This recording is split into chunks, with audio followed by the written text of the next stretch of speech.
All right. I understand that Dilichukwu definitely is on phone, Dilichukwu Onyedima, so we definitely would like to speak with her at this point in time. So let's just do that very quickly. Yeah, great to have you on the show. Good morning. Good morning. Great to have you on the show. Now, the Super Six, of course, it started yesterday. What was the opening ceremony like? Oh, it was very good, very fantastic. The First Lady of Abia State graced the occasion. She did the kickoff, and there was a lot of crowd. The First Lady came with his entourage, all his staff. The military came in with the staff, the pamphlet, and the FA. Everybody was on ground. The place was filled up. And it was a very big show and a good opening ceremony. Well, that's a big one. Good to hear that. Now, you talked about the fact that all the participating teams will definitely get something. Do we know how much they're going to get? And if the winners emerge, the winner of the Super Six, that's talking about the champions of the Women's League, how much are they going to get?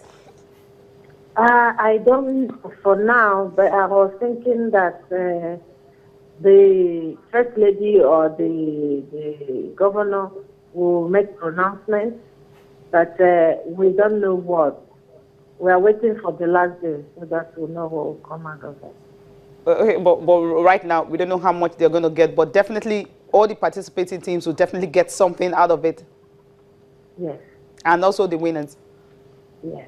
Okay, now, we had some teams we were expecting to see in this Super Six, the likes of Pelican Stars and all that. They had issues with finance and all. How are you going to curb this? Because after the end of this one, you're going to have a new season starting next.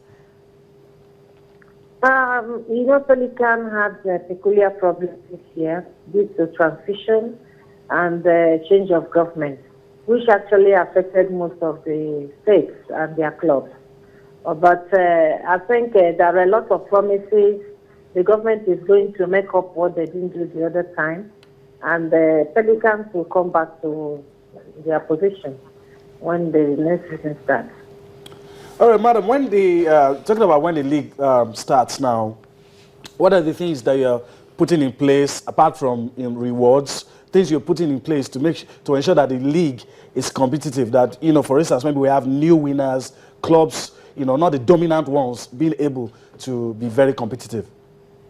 Yeah, we always put some measures for these things to evaluate some of these teams. But you know, when they get promotion, they will be struggling to be there. But now we are going to, you know, look at them and make sure that they will be able to move on with the upper league. If you're not suitable for the upper league, we will advise you to see what you do with your position. And again, we are working seriously hard to make sure that this sponsorship comes. A lot of good stories are coming up, which you will start hearing soon.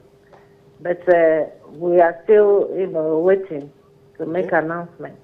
Okay. I guess we'll just have to end at that. We have to end it at that. Thank you so much, Dilichukwu Onyedima, the chairperson of the Nigerian Women League. Thank you once again for spending time with us.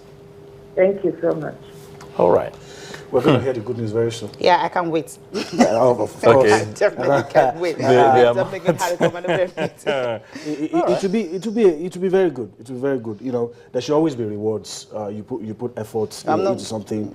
There should always be reward. And I hope all the things that are, you know, we've had some things. All this is going on behind the scenes to ensure the key actors. You know, the key actors are not the officials. Yeah, definitely. The key actors are not the Players, administrators. yeah. The key actors are the players on the field. Just like I always say, if you want to watch a play, you go to the theater or whatever, no matter how good looking the atmosphere is, without the actors on stage, there's nothing to watch at all. Yeah, there's nothing. And I don't like the fact that they have to wait for government, the government to actually decide how much they're going to give them and all that. I just don't like the fact that I just hope and pray that with time, you're definitely going to be having a situation whereby you know you have a particular amount of money that they are going to get. That's also we say as incentive. We'll get there. Yeah. Right. Okay, now quickly we're talking chess now. We'll do that, but perhaps we'll have to go on the break first.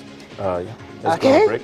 Okay, well, just get to listen to what Femi Solaja had to say, a board member of the Nigerian Chess Federation, talking about the International Open Chess Championship. It's starting on the 19th to on the 9th of this month and to end on the 16th. We're going to be having more than 200 players, all of them participating. And the good news is, by next year, they're thinking of just having an all-female chess championship. Let's listen to him. Price was 400,000 naira, and that did not really encourage many of our foreign players outside the country to come and participate.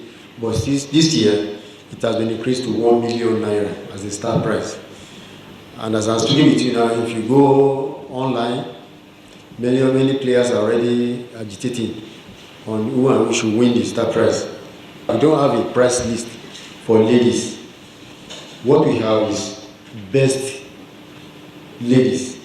There is no barrier in gender. So what we have is open category, where we fix the ladies to play with men. And from there, we can now evaluate and give them prizes accordingly. The number of female participants has been drastically low for whatever reason we cannot explain, but the president may be to revive that category before the end of the year or the first quarter of next year. We are looking forward to having the first national female chess tournament. So with that we can start from there, because it's usually where you have maybe about 20 participants and you are giving them as much as what you are giving the male category. I think it's really unfair, because in the male category, it's only the feeding section. It's going to be a tug of war. In the open category too, we have a pool of over 200 players compared to when you have just like 20. But we hope that this year there will be an improvement, because this prize list too is an encouragement. Then in total, I think we are looking forward to like between 500 to 600 players drawn from all states of the federation and chess clubs, registered chess clubs as well, and the individuals that feel they want to participate. But all of them have their different categories. I think in all we have seven categories, including the VIP section. That one is invitational among our past presidents, people in the corporate world,